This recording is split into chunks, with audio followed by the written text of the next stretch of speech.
Now, as I said, we have, as a new government, of course, a clear majority in the parliament. This majority is, so far has been very determined to push the fiscal consolidation measures through. And I've mentioned already the fiscal rule, but to say something about the financial sector, we have the first day actually started to work on the problem of recapitalization of Nova Ljubljanska Banka. You all know, because it has been publicly said many times, that there is at least 400 million, but rather 500 needed for recapitalization. 500 to be on the safe side, but 400 is the minimum required, and that needs to be done until end of June.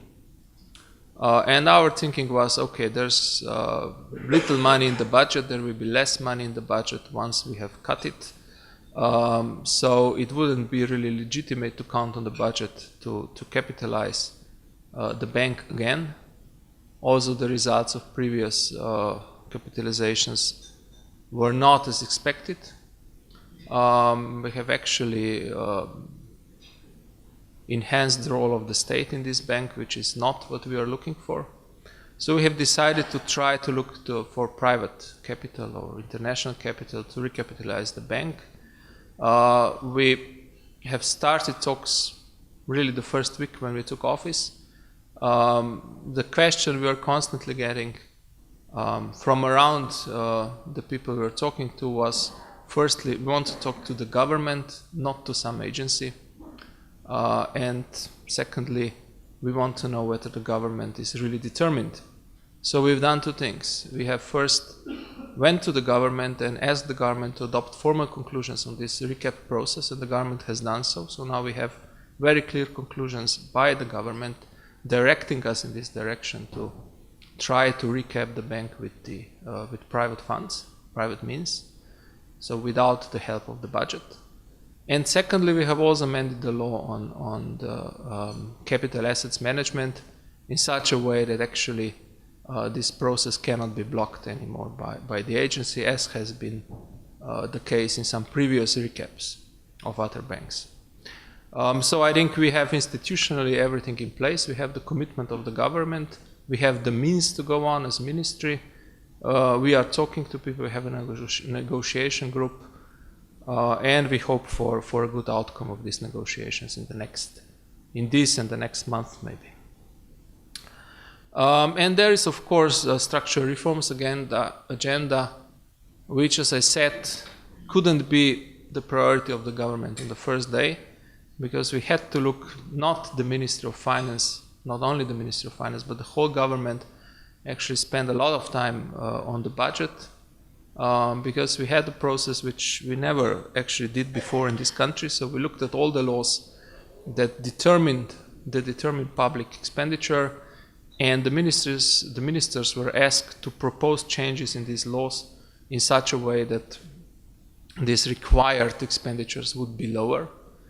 And then we now have a big law which was adopted yesterday at the government, which changes as one law 50 or even more than 50 other laws in order to provide the legal basis for this expenditure reduction. Because otherwise it doesn't go. Whenever we have debated expenditure reduction in the past, people from the Ministry of Finance always said, yeah, but it's all legally based, so you cannot do nothing. So we said, okay, let's change the legal base then. And this is something we've done, and we've spent a lot of time on that.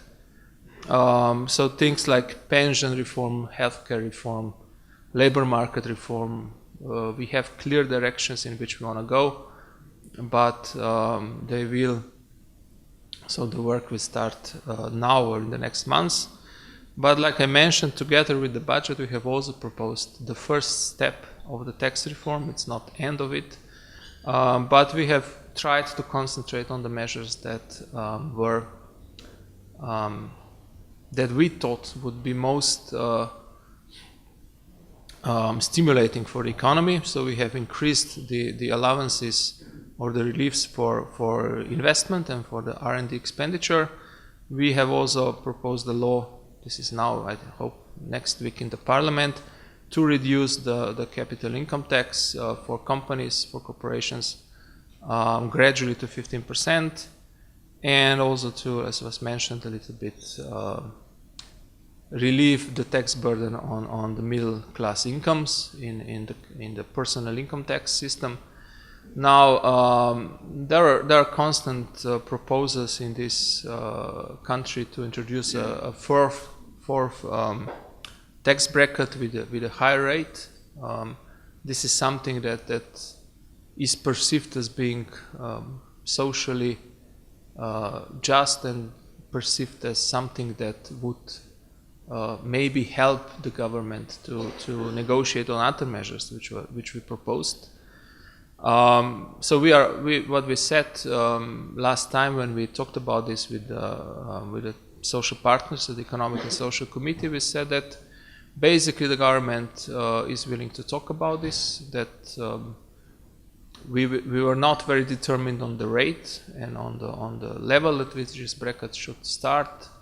So we said, okay, let's negotiate on this, but at the same time let's negotiate on the other measures. So we're trying to make a package here at least, but we would also welcome any views from you on this.